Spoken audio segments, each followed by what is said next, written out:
France Bleu Azur.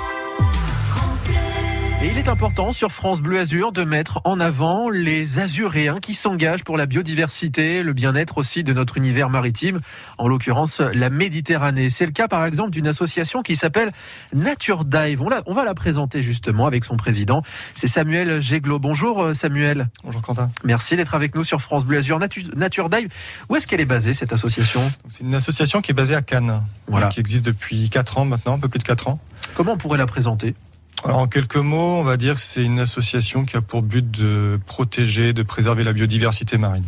Voilà, de façon très très vaste évidemment, très et à travers plusieurs projets. Nous, on va s'intéresser surtout à un projet que vous avez présenté récemment au Monaco Ocean Week.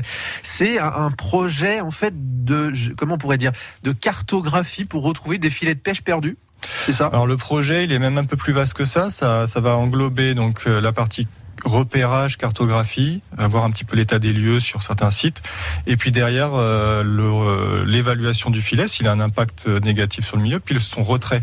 Et derrière ça, à partir du retrait, c'est la valorisation du filet. Est-ce qu'on va pouvoir le valoriser en tant que déchet ?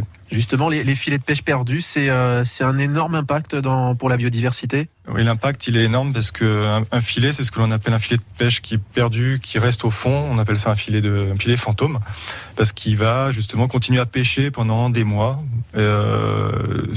Vraiment épuiser la biodiversité locale. Il va attirer les poissons qui vont mourir dans le filet, qui vont attirer d'autres, et puis ainsi de suite. Les crustacés, les langoustes, par exemple, vont aussi venir et vont être piégés. Et pendant des mois, ça va épuiser localement une zone. C'est ce que l'on appelle la pêche fantôme. C'est ça en fait, c'est un cercle vicieux. C'est-à-dire que d'un côté, il y a le filet, puis ensuite, il y a toutes ces carcasses, les prédateurs qui vont avec. En fait, c'est une espèce de boule qui ne cesse de grandir, une boule de pollution qui grandit. Exactement, et puis c'est 24 heures sur 24, 7 jours sur 7, donc c'est tout le temps, donc c'est en permanence. Oui. Un filet de pêche, il est mis la nuit, il est retiré. Là, c'est 24 heures sur 24. Et ça va plus loin que ça, c'est que derrière, l'habitat en soi, il va être dégradé parce que le filet va racler le fond, il va arracher les structures, il va recouvrir ces structures qui sont naturelles, typiquement le coralligène, et empêcher le milieu de jouer son rôle de nurserie, d'abri.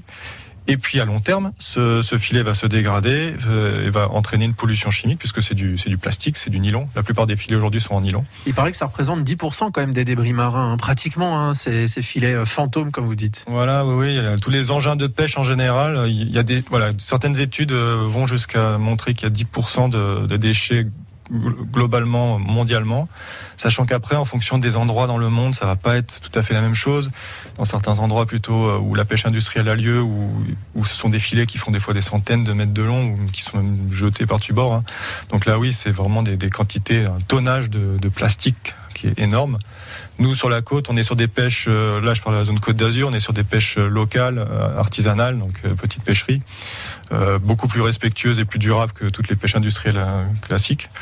Et là, on est sur un impact qui est moindre, mais qui est quand même, qui existe quand même. Vous êtes basé à Cannes et c'est logique, vous allez accompagner en grande partie pour l'instant les pêcheurs locaux, ceux de Cannes, mais aussi ceux d'Antibes.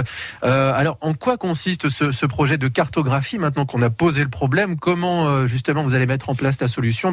C'est la question que je vous pose maintenant, mais auquel vous allez répondre dans moins de 5 minutes sur France Bleu Azur. Samuel Géglot, vous êtes le président de l'association Nature Dive. À tout de suite sur France Bleu Azur. On est toujours avec Samuel Géglot, le président de l'association Nature Dive, basée à Cannes et qui permet de retrouver les engins de pêche perdus dans la mer.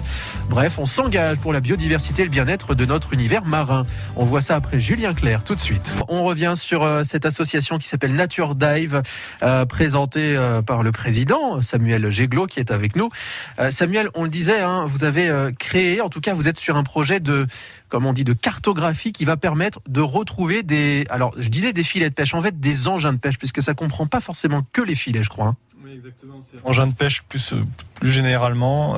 C'est vrai qu'on pense beaucoup plus aux filets, mais ça peut être aussi des palangres, ça peut être des casiers, tout un tas d'engins qui soit à un moment qui ont été en surface matérialisés avec une bouée, puis cette bouée a disparu pour X raisons. Le filet, typiquement, s'est accroché parce qu'il y a eu une mauvaise météo. Il y a plusieurs raisons, effectivement, et puis ça représente, on l'a dit, pas loin de 10% quand même des débris marins. Alors vous, justement, l'un des projets que vous portez avec Nature Dive, ça va être ce projet de cartographie. Grosso modo, si on essaie de vulgariser un peu le principe, comment ça va marcher, comment vous allez non seulement retrouver ceux qui sont perdus, mais aussi empêcher les prochains de se paumer.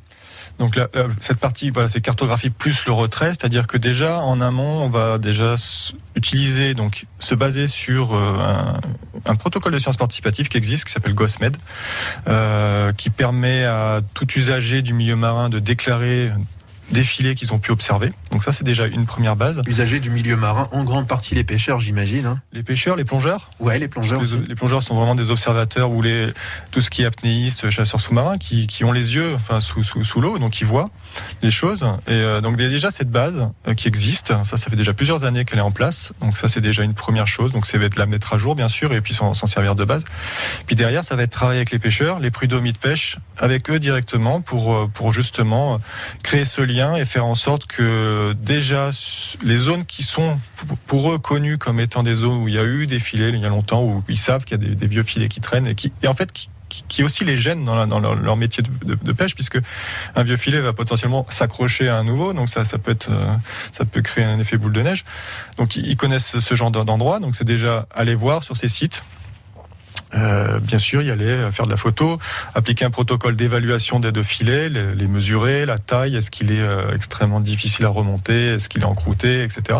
Est-ce qu'il est vieux, récent. Analyser vraiment le débris marin. Il y a une partie analyse du débris marin, voilà. Et sachant qu'un filet peut faire entre quelques dizaines de mètres à 300, 500, 600 mètres de long. Ce projet, Nature Dive, vous l'avez présenté récemment au Monaco Ocean Week et vous avez été lauréat. Comme on dit, vous avez reçu un prix, en fait, qui va vous permettre de développer ce projet. C'est ça. Donc là, c'est l'association BIMED qui est soutenue par la fondation Prince Albert II de Monaco. Oui.